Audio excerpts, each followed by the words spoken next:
Halo Bapak Ibu Saudara, sebelum kita mulai ibadah kita hari ini, kita mau sama-sama membaca 5 makna Pentakosta ketiga. Yang pertama, Pentakosta ketiga adalah pencurahan Roh Kudus yang dahsyat di zaman ini, melebihi yang terjadi di Azusa Street. Kedua, Pentakosta ketiga akan mengakibatkan penuaian jiwa yang terbesar dan yang terakhir sebelum Tuhan Yesus datang kembali. Yang ketiga, Pentakosta ketiga akan membangkitkan generasi Yeremia, yaitu anak-anak muda yang dipenuhi Roh Kudus, cinta mati-matian kepada Tuhan Yesus, tidak kompromi terhadap dosa, dan akan bergerak untuk memenangkan jiwa. Yang keempat, Pentakosta ketiga lahir di Indonesia dan bergerak ke bangsa-bangsa. Gerakan ini dari timur ke barat dan akan kembali ke Yerusalem. Yang kelima, Pentakosta ketiga akan memberikan kuasa untuk menyelesaikan amanat agung, dan setelah itu Tuhan Yesus datang kembali. Yang percaya katakan haleluya. Tuhan memberkati kita semua.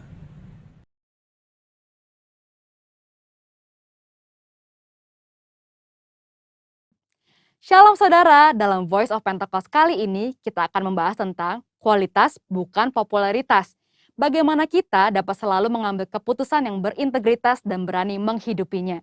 Pada keadaan saat ini, dengan adanya pembatasan sosial dan segala sesuatu yang dibuat serba online, integritas kita menjadi sangat diuji. Misalnya, ketika meeting online sengaja mematikan video seolah mengalami gangguan teknis, padahal untuk mengerjakan hal yang lain. Integritas tidak hanya bicara soal keselarasan antara ucapan dan perbuatan, tetapi adalah keputusan yang kita buat secara totalitas dan konsisten. Maksudnya, terus-menerus melakukan segala sesuatu berdasarkan prinsip kebenaran, sekalipun keputusan tersebut berbeda dengan konsep yang dianggap lazim oleh dunia. Bahkan jika keputusan tersebut terlihat merugikan untuk kita. Seperti yang diajarkan oleh Tuhan Yesus dalam Matius 5 ayat 37, jika ya, hendaklah kamu katakan ya. Jika tidak, hendaklah kamu katakan tidak. Apa yang lebih daripada itu berasal dari si jahat. Kita harus selalu berhikmat serta siap untuk berpegang teguh pada prinsip kebenaran. Saudara mungkin pernah menghadapi situasi yang memaksa saudara melakukan sesuatu yang tidak benar, baik di pekerjaan, bahkan di pelayanan atau hubungan sosial, entah karena diminta atasan atau orang yang kita kasihi. Tapi justru pada situasi seperti inilah kita dapat menerapkan ajaran Kristus untuk memiliki keberanian dan hikmat untuk berkata tidak, sekalipun dengan berbagai resiko yang harus kita hadapi. Jika kita berkompromi satu kali saja, kita akan diminta berkompromi lagi di lain kesempatan. Lambat laun, kita akan menjadi terbiasa dan pada akhirnya tidak merasa lagi bahwa perbuatan tersebut salah.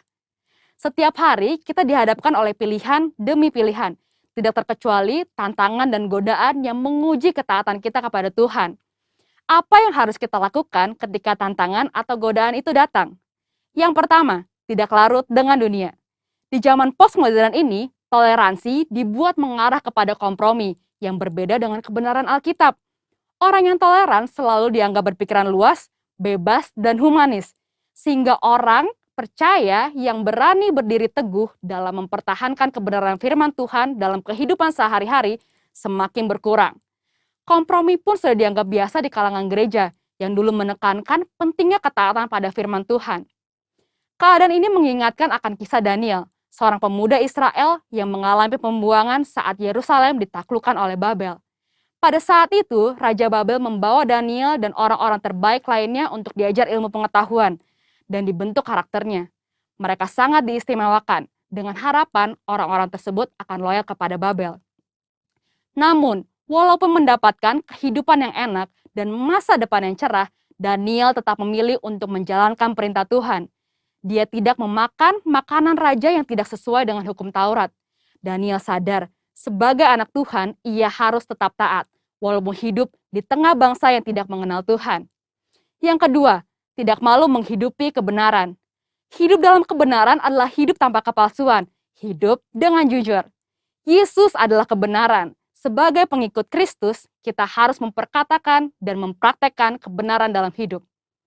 Orang menganggap perintah-perintah yang diberikan Yesus terlalu kaku dan tidak relevan pada zaman ini. Padahal memang kebenaran tidak bergantung pada perasaan, pengalaman, atau penafsiran yang bersifat subjektif. Kebenaran Allah adalah benar tanpa pengecualian. Orang Kristen yang sejati akan melihat integritas dirinya sebagai suatu harga diri terpenting. Kita tidak perlu merasa takut berpihak kepada kebenaran.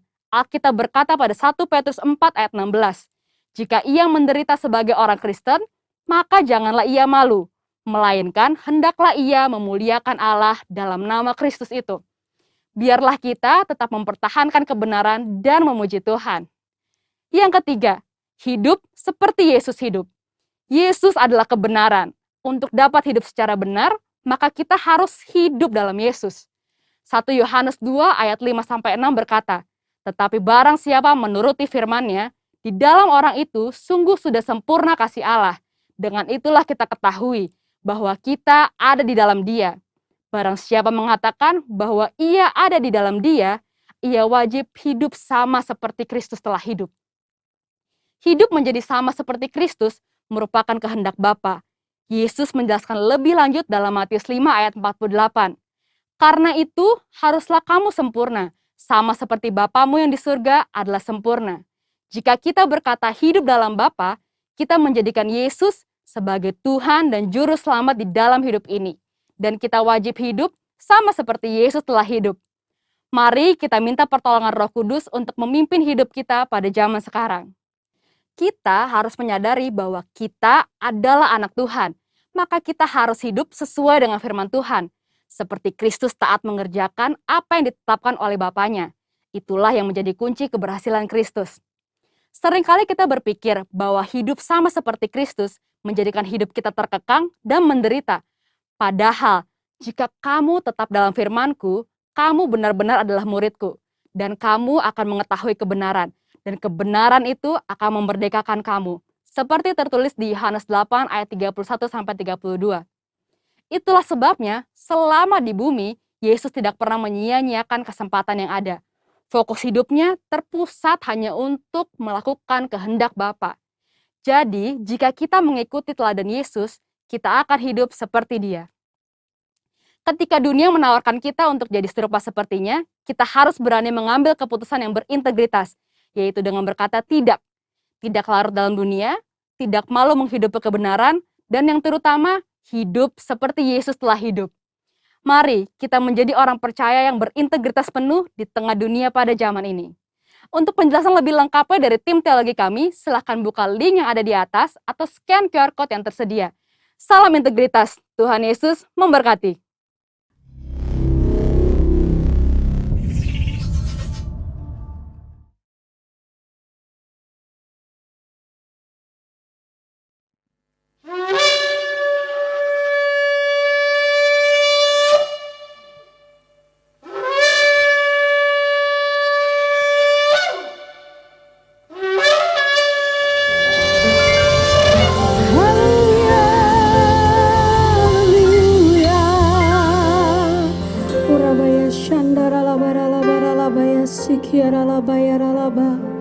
Terima kasih Tuhan Yesus, terima kasih Tuhan untuk kebaikan-Mu dalam hidup kami Tuhan Yesus.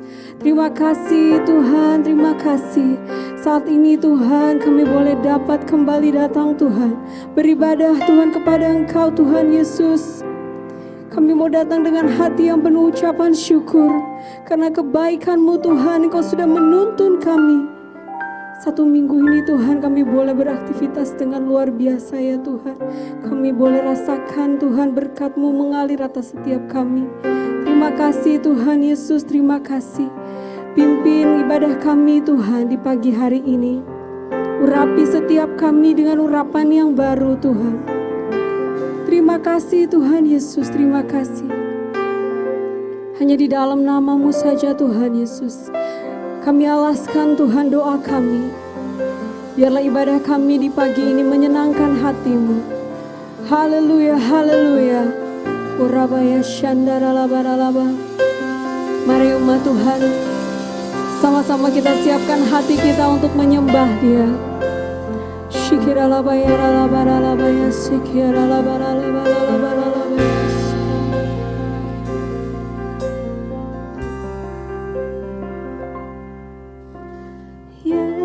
Yesus, Kau dipuja.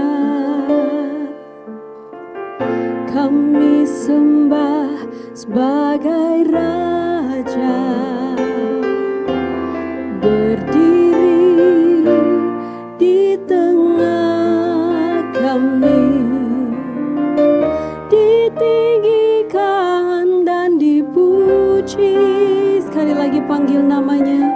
Yesus, kami puja, kami sembah sebagai Raja, berdiri di tengah kami, ditinggikan dan dipuji. Sembah dan puji penuhi tahta-Mu. Sembah dan puji penuhi tahta-Mu. Sembah dan puji penuhi tahta-Mu. Yesus Tuhan adalah Raja.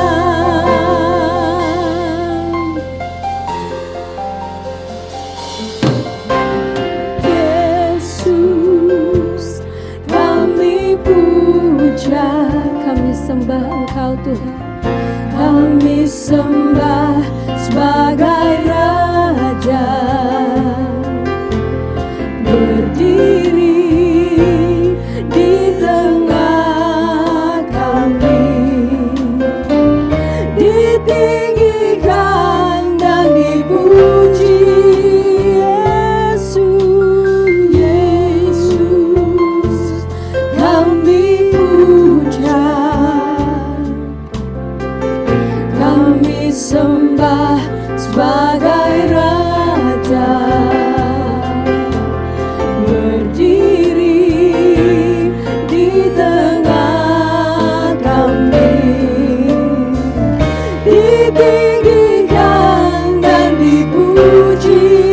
Sama-sama angkat kedua tanganmu.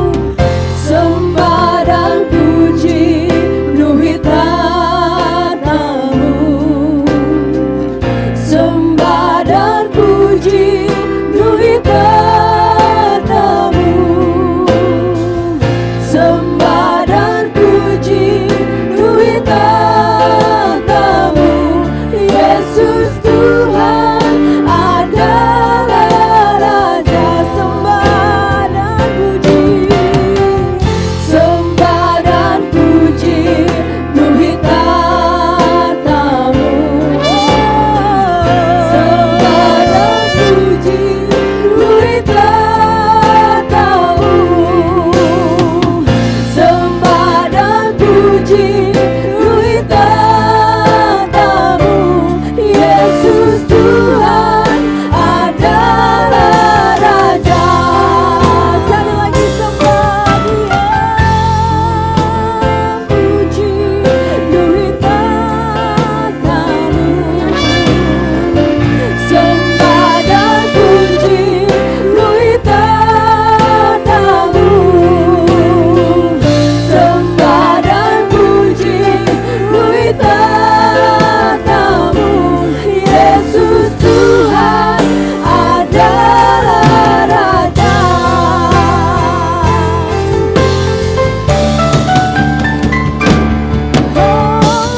Sembah dan puji penuhi tahta-Mu. Sembah dan puji penuhi tahta-Mu. Sembah dan puji penuhi tahta-Mu. Yesus Tuhan adalah Raja. Lagi kita sembah Dia. Sembah dan puji penuhi tahta-Mu. Sembah dan puji penuhi tahta-Mu. Sembah dan puji penuhi tahta-Mu. Yesus Tuhan adalah Raja. Biar musik memuji Tuhan. Mari kita naikkan sembah kita, naikkan doamu di hadapan Tuhan. Nyatakan isi hatimu sama Tuhan. Dia ada di sini, Dia hadir di tengah-tengah kita. Kurang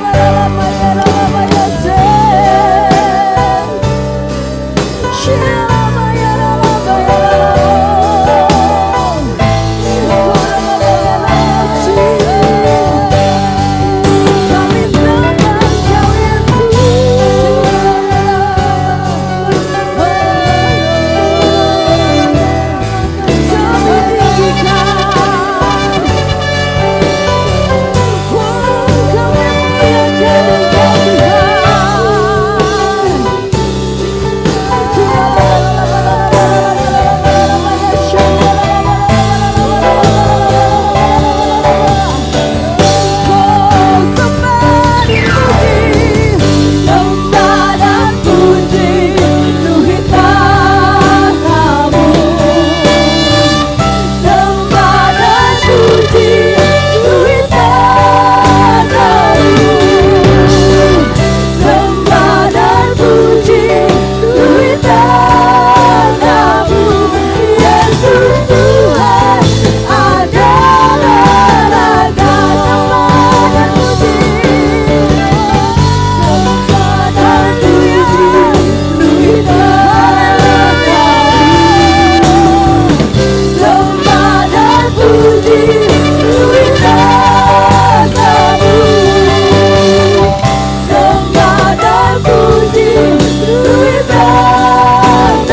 Tiada yang seperti Engkau,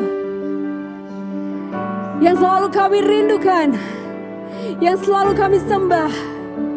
Tiada yang seperti Engkau, yang selalu menolong setiap kami. Engkau dahsyat dan luar biasa Tuhan. Kami mau siapkan hati kami Tuhan Yesus,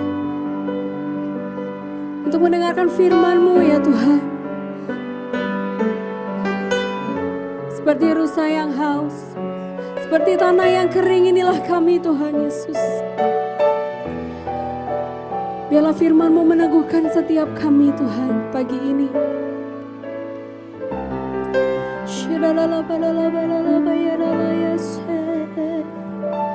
Seperti rusa yang haus, rindu aliran sungai-Mu.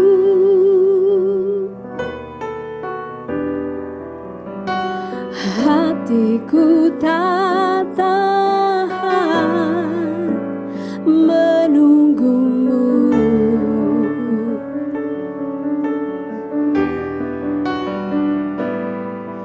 Bagai tanah gersang menanti datangnya hujan,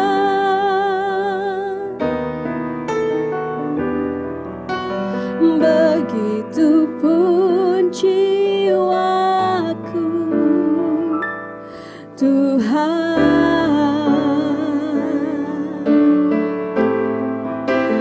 Hanya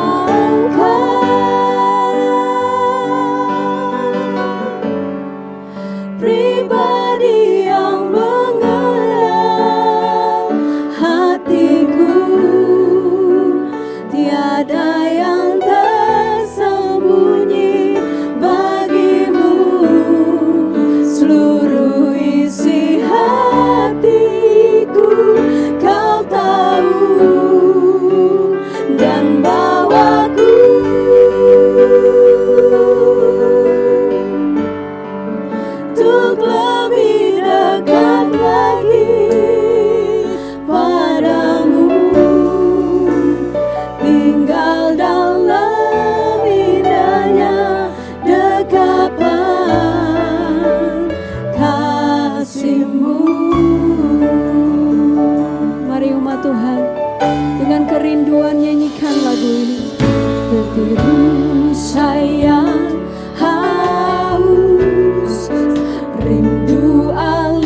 setiap kita lebih dari siapapun. Dia yang tahu isi hati setiap kita. Rindukan dia lebih lagi. Rindukan Tuhan lebih lagi.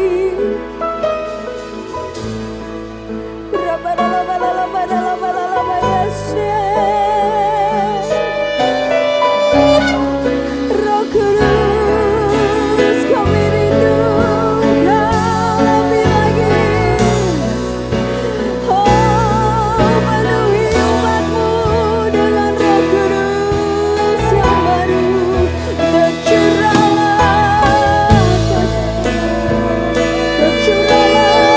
ya Roh Kudus.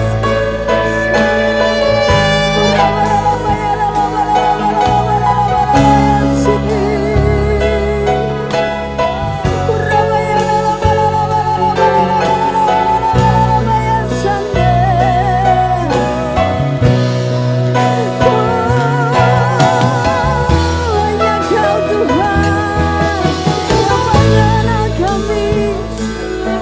Oh, Kau tahu Tuhan kami mengasihi-Mu.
Hanya Engkau.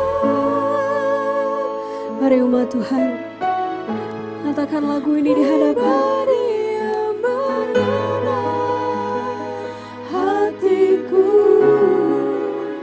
Tiada yang tersembunyi bagimu. Seluruh isi hatiku Kau tahu. Dan bawaku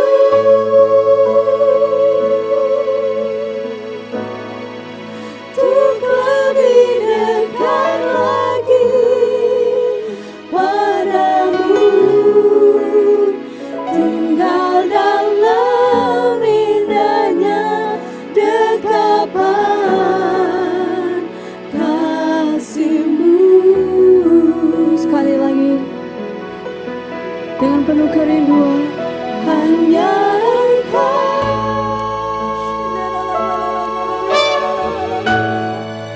pribadi yang mengenal hatiku.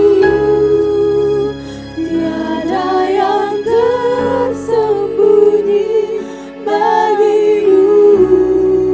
Seluruh isi hatiku Kau tahu.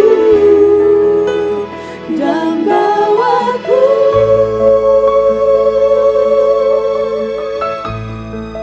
untuk lebih dekat lagi padamu. Tinggal dalam indahnya dekapan kasih-Mu. Tinggal dalam dekapan-Mu Tuhan. Tinggal dalam indahnya dekapan kasih-Mu. Sekali lagi, tinggal dalam dekapan-Mu.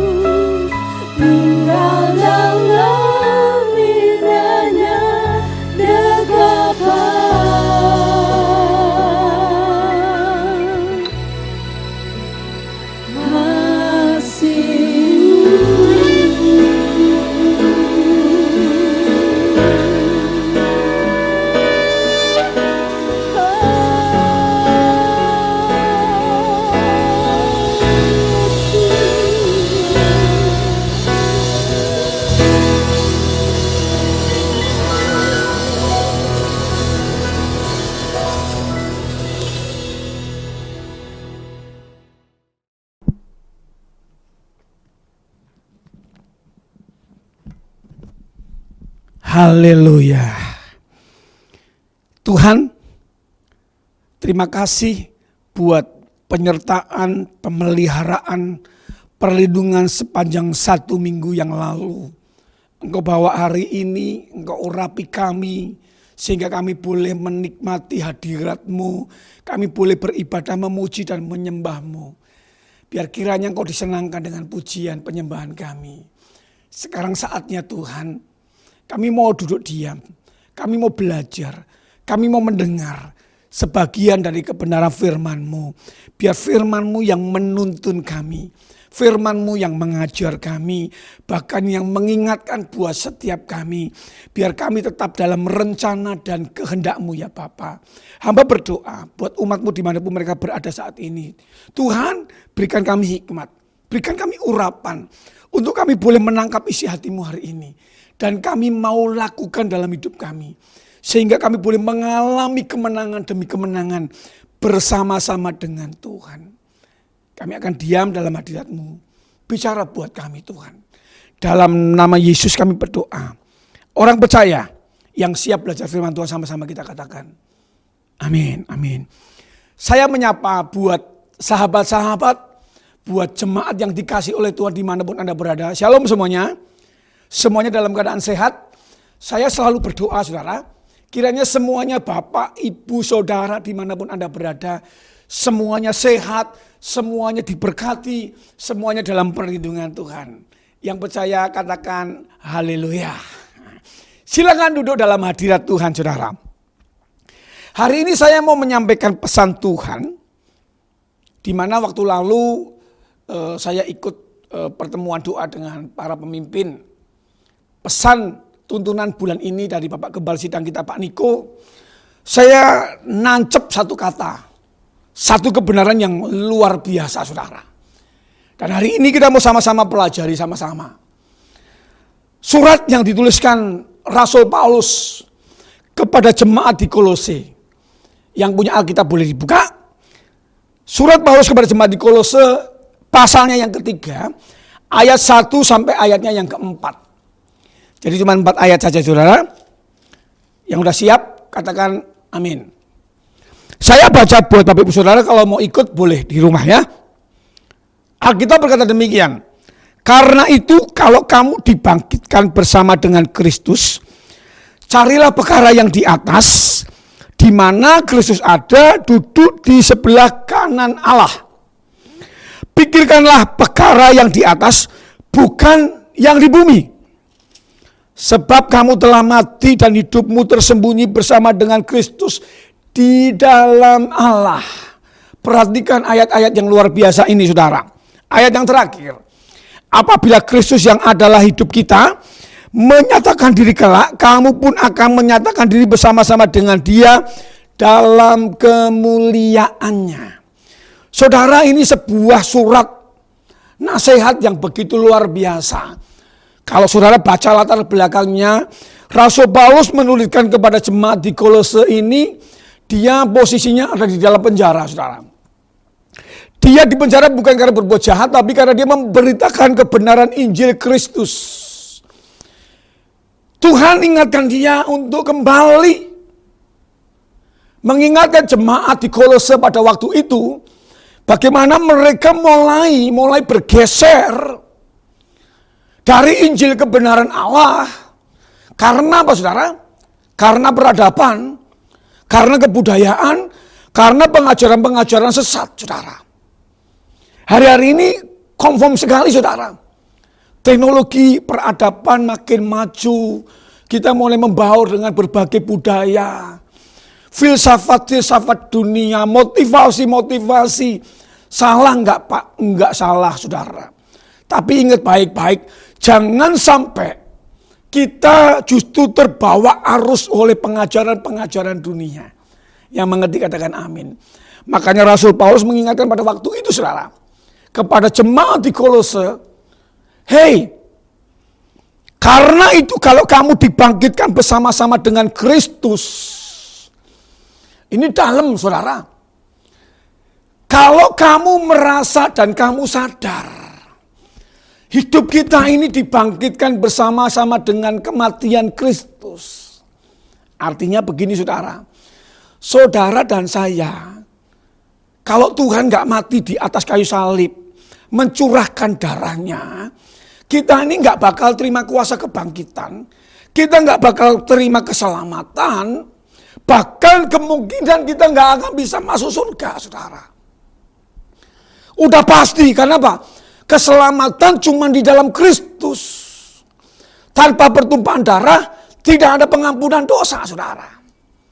Rasul Paulus kembali mengingatkan, kalau kamu sadar kita ditebus dengan darah yang mahal, artinya begini saudara, Tuhan itu rela berbagi surga buat saudara dan saya loh. Yang bersuka cita boleh katakan haleluya. Dia mau berbagi surga, rela mati buat menebus saudara dan saya. Seharusnya kita nggak akan biarkan saudara, hidup kita terombang-ambing dengan pengajaran-pengajaran dunia, filsafat-filsafat dunia, budaya-budaya dunia, apalagi dengan peradaban yang makin maju seperti sekarang ini. Bukan saya mendorong saudara untuk anti dengan perubahan, tapi kita tetap berpegang kepada pengorbanan Kristus di atas kayu salib. Maksudnya begini, pegang Injil kebenaran. Makanya hari-hari ini keadaan, situasi bisa membuat saudara bergeser dari itu. Pesannya begini, carilah perkara di atas dan pikirkanlah itu. Kalau menurut saya secara pribadi saudara, yang dimaksud tentang mencari perkara di atas dan memikirkan perkara-perkara surgawi, itu bicara tentang kualitas rohani seseorang. Yang mengerti katakan amin. Seberapa berkualitas kehidupan kerohanian saudara, ini yang perlu menjadi perenungan kita hari ini saudara. Pak, maksudnya apa sih Pak? Kok ada manusia rohani, ada manusia duniawi, bedanya apa sih Pak? Orang suka bilang begitu ya, ayo dong pikirkan perkara-perkara yang rohani.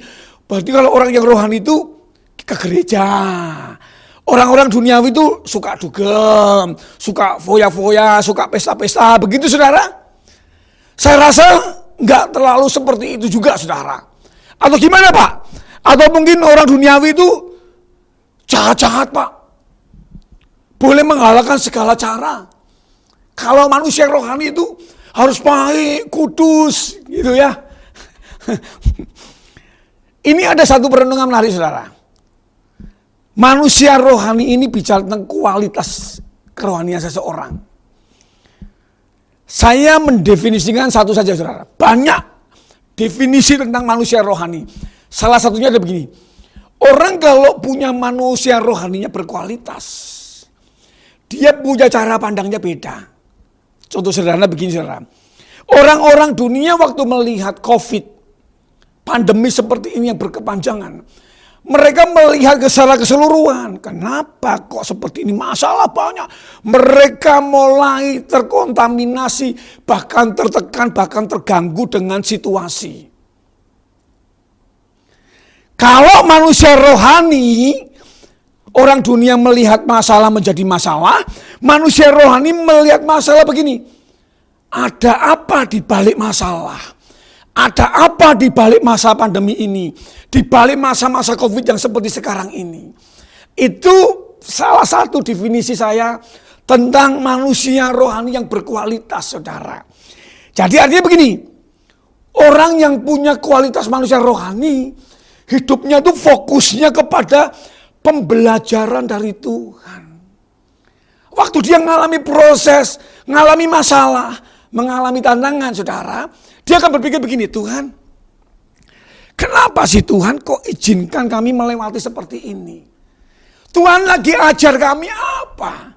Tuhan lagi bentuk kami dalam sisi yang mana? Itu keren saudara. Anda rindu gak saudara? Punya perjalanan kehidupan yang kita jalani ini mulai makin hari mengalami perubahan menjadi manusia rohani yang berkualitas. Seperti yang dituliskan nasihat Rasul Paulus kepada jemaat di Kolose ini saudara. Saya percaya kalau Anda rindu menjadi manusia rohani yang berkualitas. Orang kalau punya kehidupan rohani yang berkualitas, itu pasti ada ciri-cirinya saudara. Nah, kira-kira kehidupan rohani yang berkualitas itu seperti apa? Kalau dunia kan keberhasilan, kesuksesan, nggak salah saudara, nggak salah.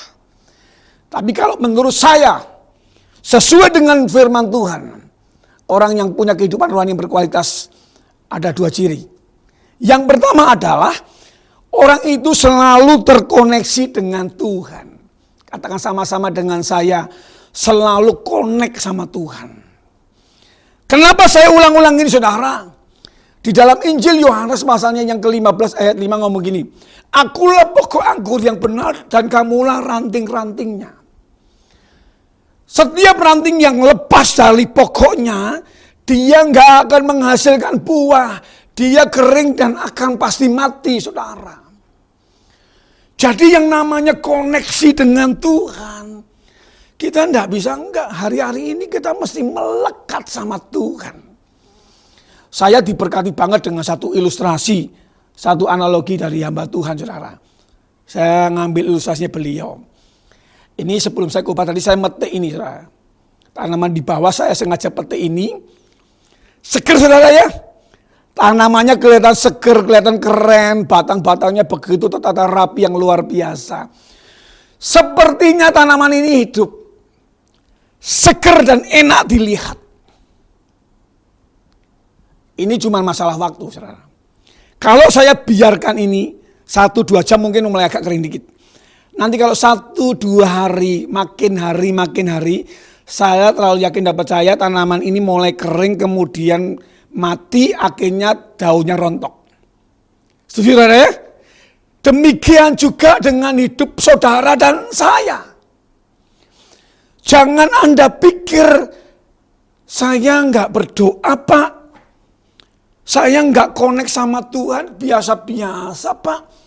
Banyak orang-orang yang jarang berdoa, jarang ke gereja, kayaknya nggak punya masalah Pak. Ingat baik-baik saudara. Tuhan itu yang menciptakan saudara dan saya. Kalau Anda dan saya nggak punya connect, nggak punya hubungan dengan Tuhan, itu cuma masalah waktu. Cepat atau lambat sepertinya kita hidup, tapi sebenarnya kita sedang menuju kepada kematian, saudara. Kita akan mengalami kekeringan, makin hari makin kering, tawar hati, kemudian mati rohani kita. Kita bisa terbuang dari rencananya Allah, saudara. Makanya poin yang pertama, ayo saudara. Yang pertama mesti bangun manusia rohani kita. Apalagi kita masuk di tahun yang baru loh. 5778, 5782. Tahun P-Bet. Banyak hamba-hamba Tuhan mulai merenungkan tentang apa namanya tahun baru ini saudara. Dari tanggal 6 September sampai 6 September 2022. Kita perlu merenung saudara, karena bangsa pilihan Tuhan itu dipakai Tuhan dengan luar biasa. Di mana ini tahun Shemitah, tahun Sabat saudara, tahun perhentian. Banyak pakar-pakar, orang-orang yang dipakai Tuhan, nabi-nabinya Tuhan yang ada di sana. Setiap 7 tahun sekali mereka melakukan perintah Tuhan yang disebut dengan Sabat. Dan setiap tahun, 7 tahun ini saudara, biasanya akan terjadi goncangan-goncangan ekonomi. Udah mengalami masa pandemi, kena lagi goncangan-goncangan ekonomi saudara. Bisnis-bisnis mulai melambat, mulai berhenti, istilahnya mulai stay. Kalau naik mobil mungkin pakai netral, berhenti dulu saudara. Bisa kebayang saudara ya? Di masa-masa ke depan ini, masa-masa perhentian ini saudara, ini goncangan, tantangan, masalah ke depan tidak mudah saudara. Kalau Anda pakai kekuatan saudara, Anda pakai relasi, pakai harta yang Anda punya pengalaman saudara, nggak akan menolong saudara, percaya. Kuncinya cuma satu, kita mesti connect, melekat sama Tuhan yang mengerti, katakan amin. Makanya nasihat di Mazmur keren. Mazmur itu menuliskan satu kalimat yang luar biasa. Mazmur 91. Di gereja kita diajarkan untuk membaca Mazmur 91 setiap hari. Ini bukan buat mantra saudara. Tapi firman Tuhan ini bisa menjadi kekuatan buat saudara dan saya. Saya mengutip begini. Sungguh, Mazmur 91 ayat 14. Sungguh hatinya melekat kepadaku, maka aku akan meluputkannya, aku akan membentenginya sebab ia mengenal namaku. Ayat yang berikutnya. Bila ia berseru kepadaku, aku akan menjawab, aku akan menyertai dia dalam kesesakan, aku akan meluputkan dia dan memuliakannya. Keren saudara. Yang terakhir begini, dengan panjang umur akan kukenyangkan engkau, dan kuperlihatkan kepadanya keselamatan yang datangnya daripadaku. Mazmur ini menuliskan yang luar biasa begini.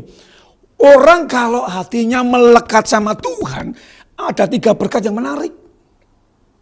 Yang pertama begini saudara, dia selalu ada perlindungan. Katakan sama-sama, ada perlindungan. Saudara, kalau Anda melekat sama Tuhan, ada kuasa di dalam nama dan darah Yesus.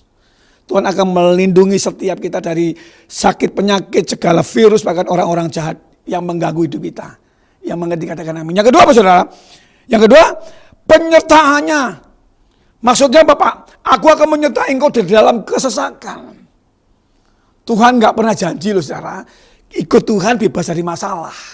Kadang-kadang Tuhan jawab, Tuhan tolong kita. Kadang-kadang masalah kalau memang terjadi dan belum selesai, Tuhan izinkan, Tuhan ingin menyertai saudara dan saya. Biar kita punya pengalaman perjalanan rohani dengan Tuhan. Ada proses yang membuat kita makin hari makin dewasa, makin kuat. Waktu kita kuat menang menghadapi setiap tantangan, tujuannya satu. Saudara dipulihkan, saudara dikuatkan, saudara diberkati. Mengalami kemenangan setiap tantangan yang ada di depan saudara. Supaya saudara dipakai Tuhan jadi berkat. Untuk menolong orang-orang yang sedang membutuhkan pertolongan. Yang mengerti katakan amin. Yang ketiga dia ngomong begini. Menerima kebaikan dan kemurahan Tuhan. Dikasih panjang umur, kukenyangkan dia. Dengan panjang umur akan kukenyangkan engkau, saudara dan saya. Yang percaya dan mau katakan haleluya. Kuncinya cuma satu. Mau gak kita melekat sama Tuhan? Melekat itu gini saudara.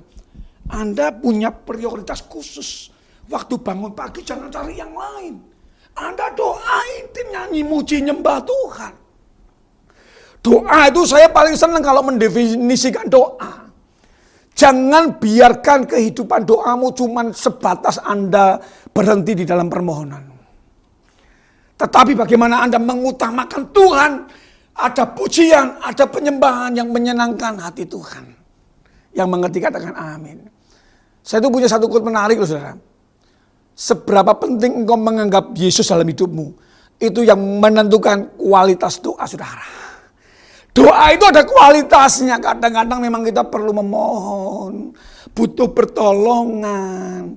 Saat-saat tertentu saudara, Anda pengen diamlah, diam. Gak pengen loh Tuhan ngomong saudara. Kalau Tuhan dah mau ngomong saudara, enak banget. Kalau dituntun sama Tuhan, berkatnya itu pasti beda. Umumnya manusia kalau berdoa suka nuntut, suka minta-minta. Bilang sama sebelahmu, untung bukan saya. Haleluya. Haleluya. Makanya kunci pertama saudara. Orang yang punya rohani kualitas, dia selalu koneksi sama Tuhan. Hatinya melekat sama Tuhan. Yuk bilang sama-sama yuk. Saya mau melekat sama Tuhan hari ini. Yang kedua terakhir.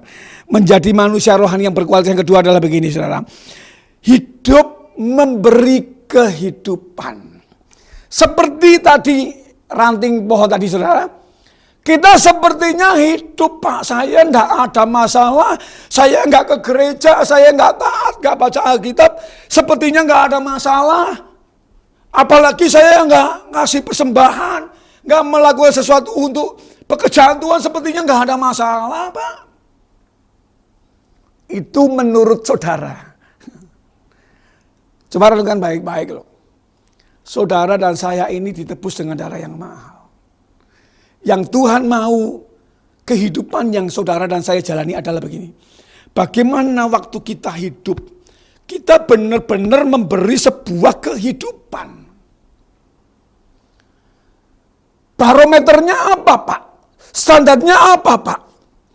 Orang dunia suka bilang begini.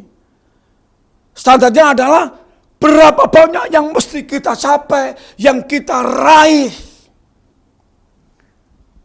Kalau manusia rohani beda loh saudara. Manusia rohani itu begini saudara. Itu perlu nggak? Perlu. Segala-galanya butuh uang. Tapi uang bukan segala-galanya.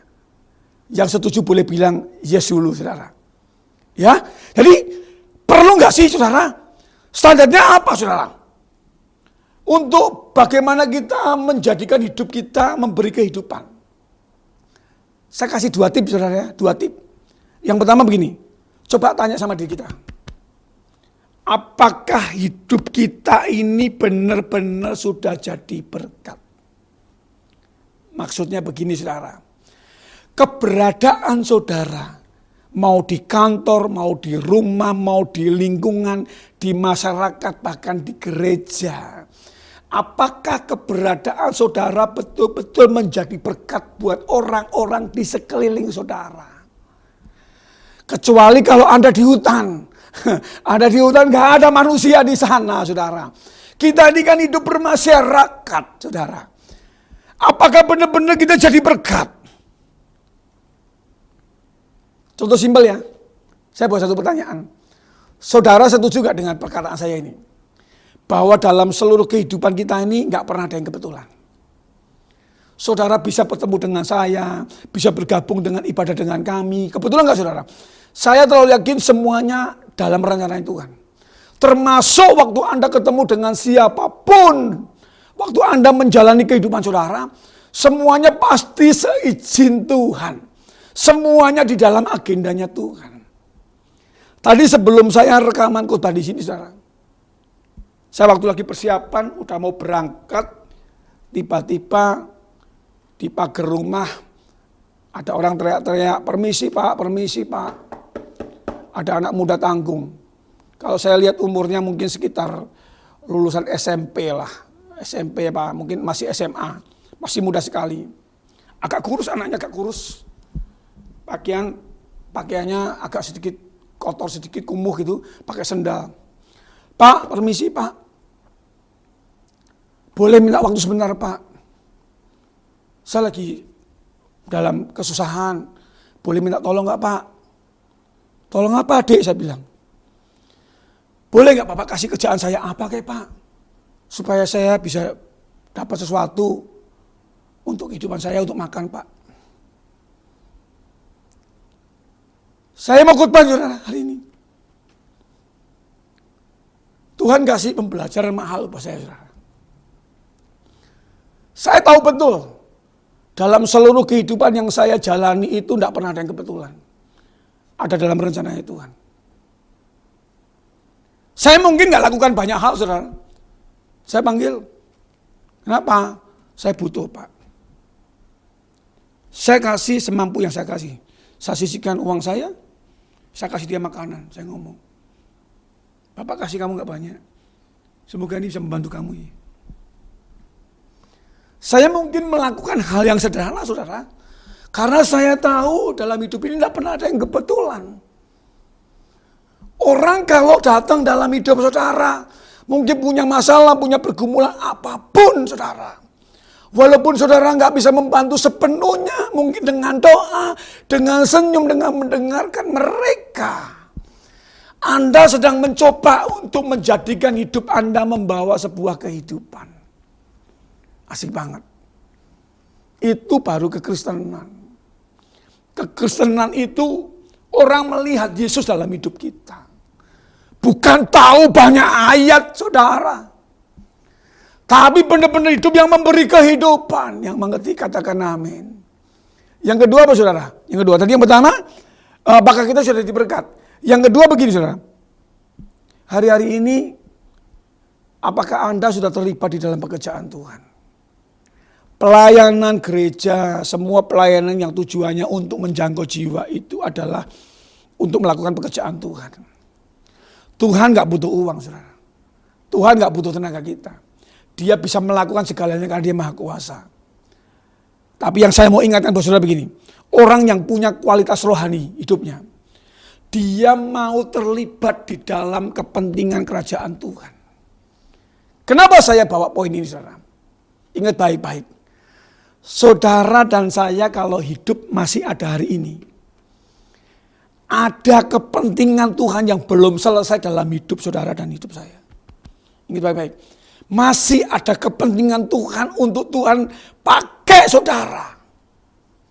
Melakukan perkara-perkara yang dahsyat.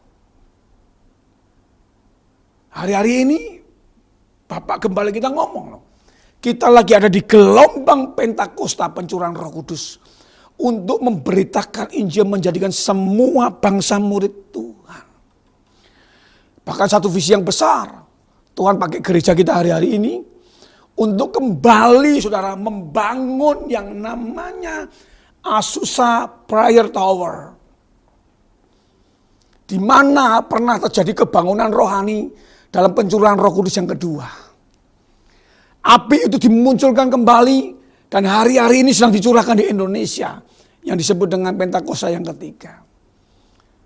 Anda mau nggak terlibat saudara di dalam pekerjaan Tuhan dalam hidup kita? Anda mungkin dikasih kepercayaan Tuhan dengan finansial yang lebih cukup. Seberapapun Anda bisa lakukan mungkin dengan tenaga saudara. Mungkin dengan waktu saudara untuk melayani Tuhan. Mungkin dengan dana saudara bisa Anda pakai sisihkan. Tadi saya sempat ngobrol sama teman lah ya. Yang saya pernah kenal.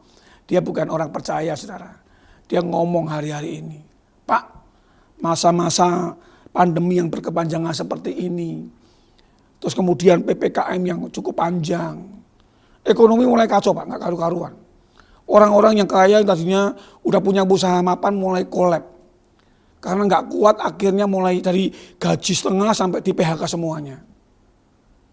Orang mulai lapar, orang mulai bingung. Yang punya pas-pasan. Sempat ketemu sama orang ini teman saya ini saudara. Dia ngomong begini saudara. Pak, yuk mau ngelakuin apa nih Pak? Saya siap, justru apa nih?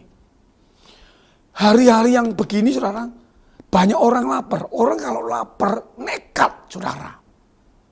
Nah, bagaimana dengan keberadaan gereja? Bagaimana dengan keberadaan saudara yang katanya garam dan terang dunia? Terang ketemu terang silau saudara. Garam ketemu garam, jadi gudang garam. Kebanyakan garam, darah tinggi saudara. Mau nggak saudara? Jika Anda sadar, kita menjadi manusia rohani yang berkualitas. Harusnya kita mau terlibat di sini. Saudara. Biar Yesus yang katanya ada dalam hidup kita. Orang melihat. Saya berdoa, waktu Anda dengar firman Tuhan hari ini, Anda ambil keputusan. Kita mau terlibat di dalam pekerjaan Tuhan.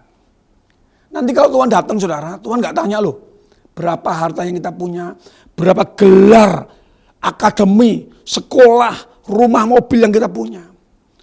Apa yang sudah Anda lakukan selama Anda hidup? Apakah benar-benar hidup Anda memberikan kehidupan buat orang lain? Mau? Saya berdoa hari ini, Anda terganggu hati nurani saudara. Dan Anda ambil keputusan. Kita sudah diselamatkan, ditebus dengan darah yang mahal. Yuk, do something saudara. Kalau Anda ingin dilayani lebih lanjut, pengen mau didoakan, pengen konseling, bisa hubungi kami, DM kami di komentar kolom video kami. Tundukkan kepala di hadapan Tuhan. Tuhan terima kasih buat setiap kebenaran firman-Mu. Engkau sudah bicara buat kami, masuk di dalam hati kami. Biar hari ini kami menyadari, hidup kami karena anugerah, karena mujizat, karena kemurahan Tuhan. Engkau rela mati di atas kayu salib menebus setiap kami dengan satu rencana yang besar buat setiap kami. Supaya kami punya manusia rohani yang berkualitas. Dan kami punya karakter-karakter ilahi yang punya gaya hidup yang selalu connect sama Tuhan, intim sama Tuhan, bergantung, bersandar sama Tuhan. Yang mengasihi Engkau melebihi segala-galanya. Dan kami mau Tuhan menjadikan hidup kami benar-benar memberi kehidupan. Untuk melihat sesama kami yang membutuhkan. Menyelesaikan amanat agung. Ikut terlibat di dalam pekerjaan-pekerjaan Tuhan. Karena Engkau punya rencana yang belum selesai dalam hidup kami. Biarlah firman-Mu hari ini tinggal dalam hati kami. Ajar kami Roh Kudus untuk kami melakukannya. Hamba berdoa buat umat-Mu dimanapun Anda berada. Saudara mungkin hari ini kau sedang dalam pergumulan. Dalam masalah keuangan, bisnis, rumah tangga, masa depanmu. Anda mungkin lagi galau. Gak perlu khawatir, gak perlu takut. Tuhan Yesus gak pernah berubah. Dulu, sekarang, bahkan sampai selama-lamanya. Waktu engkau datang, panggil nama Dia, berseru nama Tuhan. Dia satu pribadi yang mau dan mampu tolong saudara. Taruh tangan saudara di dada, saya mau berdoa. Tuhan, Kau melihat setiap tangan-tangan yang taruh di dada. Tolong mereka Tuhan. Nama-Mu berkuasa dan gak pernah berubah. Yang sakit Engkau sembuhkan dalam nama Yesus.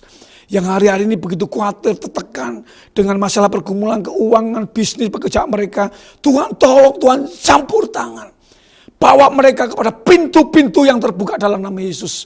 Yang putus pengharapan, masa depan, doa-doa mereka hari ini Engkau dengar mereka dan jawab mereka Tuhan. Biar mujizat terjadi, terobosan terjadi, pertolongan terjadi, dan nama Tuhan dipermuliakan. Terima kasih Bapa, hamba percaya setiap firman yang keluar dari mulut Allah tidak akan pernah kembali dengan sia-sia. Bekerjalah dalam hidup kami. Terima kasih Tuhan. Segala hormat, pujian, kemuliaan hanya bagi nama-Mu yang kudus. Nama Yesus Tuhan. Orang percaya sama-sama katakan. Amin, amin. Tuhan memberkati kita semuanya.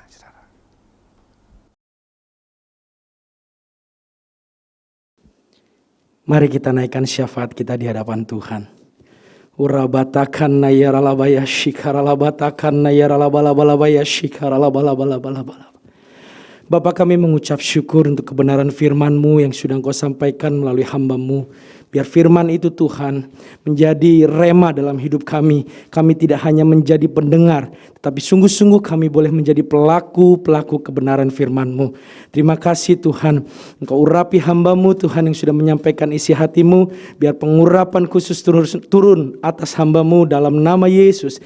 Hikmat, pewahyuan yang terbaik selalu Engkau berikan kepada hamba-Mu Tuhan. Berkati keluarganya, berkati keluar masuknya Tuhan.